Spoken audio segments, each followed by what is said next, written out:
Hello बच्चों, तो चलिए इस प्रश्न को पढ़ते हैं। एक बिंदु y अक्ष पर स्थित है, तब x अक्ष तथा z अक्ष पर इसके निर्देशांक क्या हैं।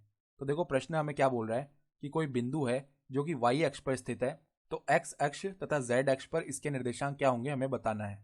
तो प्रश्न में आगे बढ़ने से पहले इस प्रश्न से संबंधित जो मुख्य अवधारणा है उसकी हम चर्चा कर लेते हैं।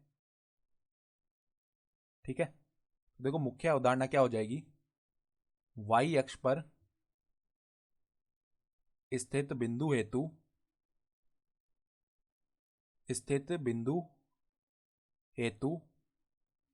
x निर्देशांक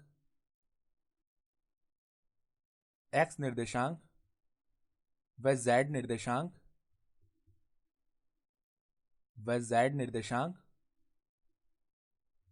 शून्य होते हैं।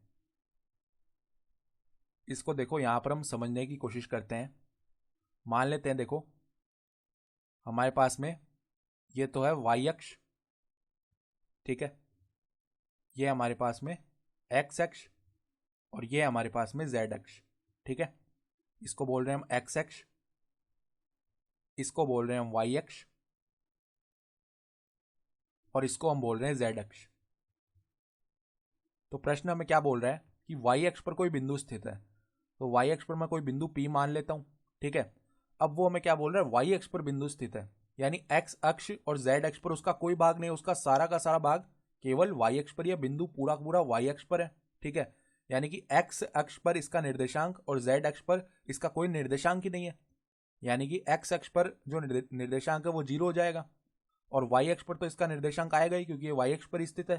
तो y अक्ष पर मान लेते हैं इसका निर्देशांक y है और z अक्ष पर इसका निर्देशांक क्या हो जाएगा, 0। ठीक है, यानी कि हमारा जो उत्तर है वो क्या हो जाएगा, एक बिंदु जो y अक्ष पर स्थित है, x अक्ष तथा z अक्ष पर इसके निर्देशांक शून्य हो जाएंगे। ठीक है, तो देखो वह बिंदु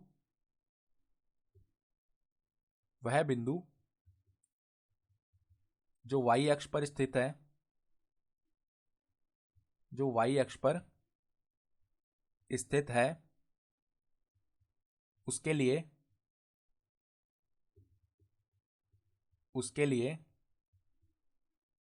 x अक्ष व z अक्ष पर इसके निर्देशांक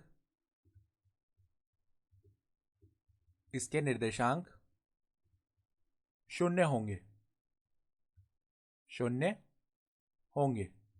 और हमारा उत्तर भी क्या आ जाएगा, शून्य आ जाएगा, यानी कि 0। ठीक है, यानी x तथा z अक्ष पर उसके निर्देशांक क्या हो जाएंगे, शून्य हो जाएंगे। यही हमारा उत्तर भी हो गया। तो आशा करता हूं कि आपको यह प्रश्न समझ में आया होगा। धन्यवाद।